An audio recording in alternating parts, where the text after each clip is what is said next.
Assalamualaikum warahmatullahi wabarakatuh. Perkenalkan, nama saya Nur Tahta Gunada, NPI 14121000058 absen 2. Di sini saya akan mempresentasikan hasil EAS analisis produktivitas kelas A dengan judul pengukuran produktivitas dengan metode OMAX Objective Matrix dengan dosen pengampu Bu Erni Puspanantasari Putri. Pertama, kita akan menentukan tujuan pengukuran. Dengan perusahaan X merupakan sebuah perusahaan manufaktur yang memproduksi barang konsumsi dengan proses produksi yang cukup kompleks. Untuk mengevaluasi dan meningkatkan kinerja operasional, manajemen perusahaan ingin mengukur tingkat produktivitasnya secara objektif dan menyeluruh. Manajemen memutuskan untuk menggunakan metode objektif matrix atau OMAX sebagai alat pengukuran. Dan ini adalah 4 kriteria pengukuran yang merupakan input, meliputi satu, kriteria satu, bahan baku input satu, kriteria 2 tenaga kerja input 2, kriteria 3 mesin input 3, dan kriteria 4 energi input 4. Ini adalah tabel satu data input dan output periode Januari 2020 hingga April 2021. Di sini ada 16 bulan karena sesuai peraturan NPI genap 16 bulan. Dan lanjut untuk perhitungan rasio performance setiap kriteria pengukuran dengan rumus output dibagi input.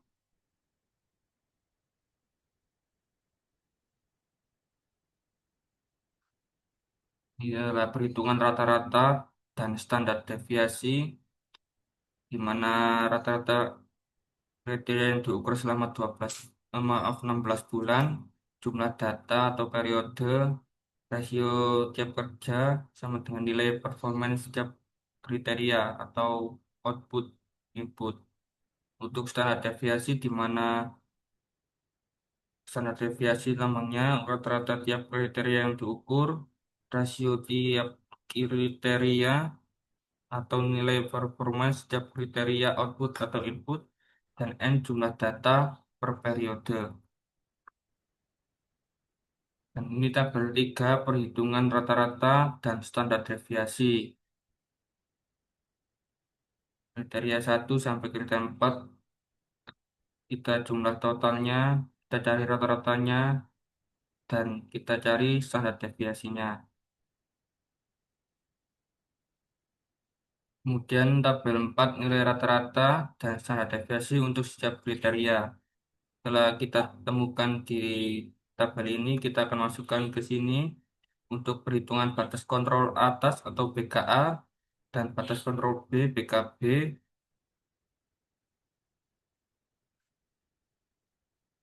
Untuk tabel perhitungan BKA dan BKB untuk setiap kriteria, tabel standar deviasi input 1,142, maaf 1,42, input 2, 54,78, input 3, 56,44, input 4, 62,19, dan seterusnya sampai BKB. Untuk mencari DA, yaitu 142 dari standar deviasi, kita bagi rata-rata 5,56 sehingga hasilnya sekian. Dan untuk mencari CL, nilai satu kita bagi 0,26 dari nilai DA ini, hasilnya 0,74. Hingga seterusnya. Untuk BKA dan BKB, kita menggunakan rata-rata ditambah 142 dari standar deviasi. Untuk BKB itu dikurangi dari standar deviasi.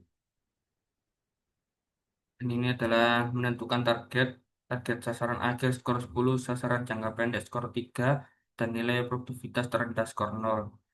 Untuk komponen BKA, kriteria satu 6,98, kriteria 2 423, 423,21, kriteria 3 481,30, dan kriteria 4 512,65.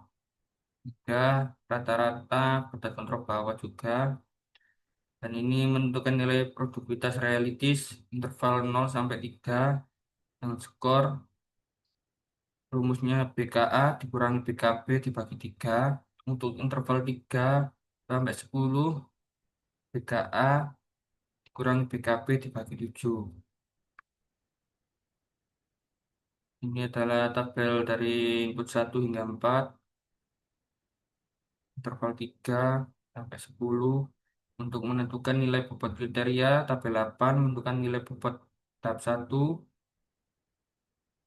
Dan ini kita desimalkan dari sini.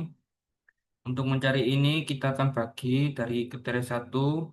Ini 1, oh maaf, jumlah kriteria 1 ini dibagi jumlah kriteria, hingga hasilnya ada di sini ketemunya. Dan ini nanti ketemu bobot dibagi kriteria 1 sampai kriteria 4 hingga kita bagi 4. Terus kita persenkan. Untuk menentukan skor dari skala, yaitu tabel 9, nilai BKA, rata-rata, BKB, bobot, dan interval.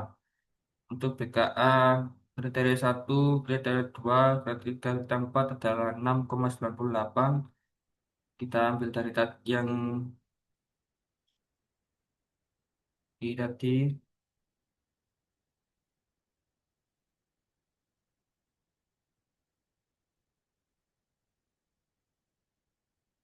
Oh, maaf. Nah, ini tadi kita pindahkan ke sini. Dan kita akan lanjutkan untuk mencari performance bulan Januari 2020 hingga nanti bulan April 2021. Dan di sini adalah kriteria bulan Januari 2020 7,75 dari bulan Januari. Dan ini kita akan masukkan kriteria 7,75, 291,27, 369,12. Kita masukkan ke kolom performance bulan Januari ini, dan BKA-nya ini kita masukkan. Nah, untuk kita langsung kita cari skornya yang mendekati kriteria bulan Januari. Kriteria 1 berada di skor 10 dengan nilai 6,98, karena yang paling mendekati adalah 6,98. Setelah semuanya kita total value-nya ketemunya 7,92 di bulan Januari 2020. Untuk bulan Februari kita ketemunya total value-nya 6,52. Di Maret ada 10, April 7,05, Mei 10 juga sama dengan bulan Maret. Untuk bulan Juni total value-nya 3,58, di bulan Juli total value-nya 5,21, Agustus 8,26, September 4,79, untuk bulan Oktober 7,56, November 6,74, Desember 4,79, Januari 2021 5,65, dan ini dari Februari 2021 sama Maret 2021 6,38 dan 4,79. Dan ini yang terakhir bulan April 2021 total value-nya 6,95. Setelah kita menemukan total value tadi, kita akan masukkan untuk menentukan pencapaian kerja. Bulan Januari tadi 790,92 dan April 2021 6,95 ini.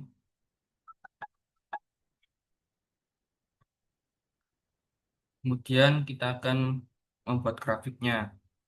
Di sini ada grafiknya naik turun. Berdasarkan grafik 1 terjadi penurunan kinerja tetapi kemudian meningkat lagi, yaitu di bulan Februari Maret 2020 ini. Kita di bulan Februari turun, kemudian naik lagi di bulan Maret 2020, kemudian April dan bulan Mei 2020, bulan Juli, bulan Agustus, September, Oktober. Desember Januari 2021 dan Maret sampai April 2021. Untuk selanjutnya akan dihitung indeks produktivitas atau IP pada bulan tersebut. Dan ini adalah menentukan indeks produktivitas total atau IP total dengan rumus IP sama dengan indikator performansi saat ini dikurangi indikator performansi sebelumnya dibagi indikator performansi sebelumnya dikali 100 dan tabelnya yang sudah kita rumuskan indikator performansi saat ini kurangi sebelumnya dan dibagi indikator performansi sebelumnya ketemunya IP Maret 0,53, IP Mei 0,42, IP Agustus 0,58, IP Januari 2021 0,18 dan IP April 2021 0,45. Dan good.